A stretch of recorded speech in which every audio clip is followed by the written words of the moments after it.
Hello दोस्तों, थ्रिलिनिस पर आपका स्वागत है। मैं फिर से आपके लिए एक रोमांचक कहानी के साथ आया हूँ। तो चलिए कहानी शुरू करते हैं सुनील के साथ। बहुत समय बाद गांव में आई है। गांव की मिट्टी भी देखे हुए से कई साल हो गए हैं। मोना अच्छी खासी पढ़ी लिखी लड़की थी जो कोलकाता में रहती थी। पढ़ाई और जॉब के चलते कभी मौका ही नहीं मिला गांव जाने को। खैर, वो अपने गांव आकर बहुत खुश थी। वो आते ही लगभग से पूरे गांव घूम ली। गांव में मोना के दादा दादी और मामी रहती थी। वो उनके साथ ही वहीं रहने लगी। और इस बार मोना अपने ऑफिस से 1 महीने की छुट्टी लेके आई थी। गांव में टेंशन फ्री था, ना कोई काम करना और ना ही अपने लिए खाना बनाना। सब चीज़ की सुविधा मिल रही थी। एक शाम मोना और दादी आपस में बात कर रहे थे। बातों बात में दादी ने कहा, यही महीने तेरी एक सहेली की शादी है, तो एक बार मिल लेना उसे। अच्छा लगेगा तुझसे मिलकर। अक्सर तेरे बारे में पूछती रहती थी। मोना को तो याद ही नहीं था कि वो कौन है, पर उसने दादी को कहा, ठीक है, मैं कल चली जाऊंगी। दूसरे दिन मोना उस लड़की का एड्रेस पूछती है दादी से, तो दादी कहती है, अरे इतना जल्दी भूल गई? अपनी बाजू वाले गांव में ही तो रहती है, जो यहाँ से सिर्फ 10 मिनट ही लगेगा। और दादी ने हाथ के इशारे से सारा रास्ता बता दिया। मोना भी तैयार होकर घर से निकली और चल चल कर जाने लगी। वो जिस रास्ते से जा रही थी उसे वो रास्ता कुछ ज़्यादा खास नहीं पता था, जिस वजह से वो रास्ता भटक गई थी। पर उसे ये चीज़ का ज़रा सा भी पता नहीं चला। वो रास्ता बदल बदल कर जाते रही और कुछ 15 मिनट बाद भी जब उसे समझ में नहीं आया तो उसने देखा एक पेड़ है और वहाँ पर वो नीचे बैठ गई। दोपहर का टाइम था, जिस वजह आसपास से कोई लोग भी नहीं जा रहे थे। वैसे डर की तो कोई बात नहीं थी, क्योंकि वो अपने घर से ज़्यादा दूर नहीं थी। पर प्रॉब्लम ये थी कि अब उसको ना ही अपने घर जाने का रास्ता समझ आ रहा और ना ही उसके दोस्त का घर जाने का।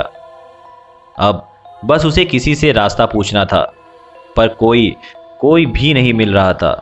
मोना उठी और रास्ता समझ समझ कर आगे बढ़ने लगी। चलते चलते मोना को एक आदमी जो एक किनारे पेड़ के छांव में बैठा हुआ था। मोना तुरंत ही उसको देखकर बोली, अंकल, मेरी दोस्त रहती है यहाँ, मुझे उसके घर जाना है, तो क्या आप बता सकते हैं वहाँ कैसे जाना है? वो अंकल ने इशारा करते हुए बताया कि यहाँ से आगे जाकर राइट मार लेना और फिर सीधा चलते रहना, वहीं मिलेगा। मोना उस आदमी को थैंक यू बोलकर आगे निकली और उस आदमी के बताए हुए रास्ते पर जाने लगी। जाते जाते देखा सच में वहाँ एक घर था। वहाँ जाकर तुरंत ही उसने अपने दोस्त का नाम लेते हुए आवाज़ दी। अंदर से एक औरत आई और पूछा, क्या हुआ? तो मोना बोली, मैं अपने दोस्त का घर ढूंढ रही हूँ, क्या ये उसी का घर है?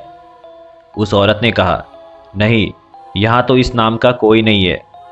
मोना भी परेशान हो गई थी। अब उसने सोचा अभी सीधा घर जाएगी और अपने दोस्त से बाद में मिल लेगी। घर लौटने का भी रास्ता नहीं पता था उसे, तो उसने सोचा खुद से ही पूछ पूछ कर चली जाएगी। थोड़ा आगे एक 12-13 साल का बच्चा दिखा, जो बड़ी साइकिल चलाते हुए सामने की रोड से आ रहा था। मोना सोची, चलो इससे ही पूछ लेती हूँ, और मोना भी आगे बढ़ने लगी। वो साइकिल वाला लड़का अचानक से रफ्तार को तेज किया और बस कुछ ही दूर बचा होगा, पर वो बच्चा अपनी साइकिल को खेत में घुसा दिया। मोना ये देखते ही उस लड़के को देखने भागी और वहां पहुंचकर देखा तो वहां ना तो बच्चा था और ना ही उसकी साइकिल। मोना हैरान हो गई कि अचानक ये क्या हुआ। खेत से बाहर आई तो रास्ते पर साइकिल के टायर के निशान साफ साफ देखे जा सकते थे। लेकिन मोना ने अपने आप को संभाल कर वहां से निकली फटाफट, क्योंकि समय भी धीरे धीरे ज़्यादा होने लगा था। मोना वही रास्ते से फिर से जाने लगी। चलते चलते उसकी नज़र आम के बाग पर पड़ी, जहां एक औरत हाथ से बनाए हुए लकड़े के छोटे से झोपड़ी में बैठी थी। मोना थोड़ा पास गई और उस औरत से एड्रेस पूछी, तो उस औरत ने बताया कि बेटी तुम तो गलत रास्ते आ गए हो। एक काम करो, ये बाग वाले रास्ते से यहाँ से जाओ। यहाँ से तुम्हें आगे रोड मिलेगा, उसे पकड़ लेना, सीधा तुम्हारा गांव पहुंचा देगा। मोना भी ज़्यादा देर ना करते हुए उस रास्ते को पकड़कर आगे जाती रही। कुछ दूर पहुंची ही होगी कि अचानक ऐसा लगा जैसा उसके पीछे कोई आ रहा है। मोना थोड़ा हिचकिचाते हुए जल्दी जल्दी चलने लगी। चलते अब उसे ऐसा लगा जैसे अब कोई पेड़ के ऊपर से आ रहा हो। मोना ने झट से पीछे देखी तो वहाँ एक बंदर बैठा हुआ था।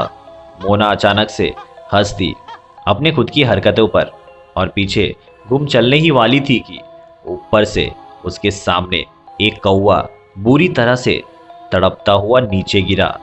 मोना अचानक से हुई इस घटना से चिल्ला दी और भागी वहां से।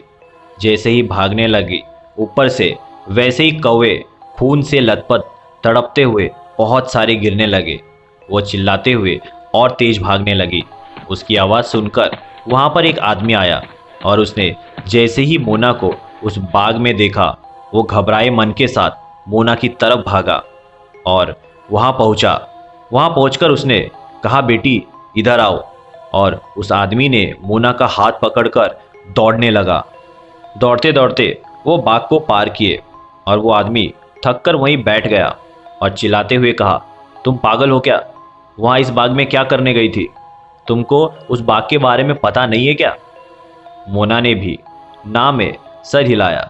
तब उस आदमी ने बताया, यहाँ एक आदमी रहता था जो इस बगीचे में रात रात भर यहीं रहता था कि कोई उसका फल न चुरा ले, और ऐसा यहाँ सब करते हैं।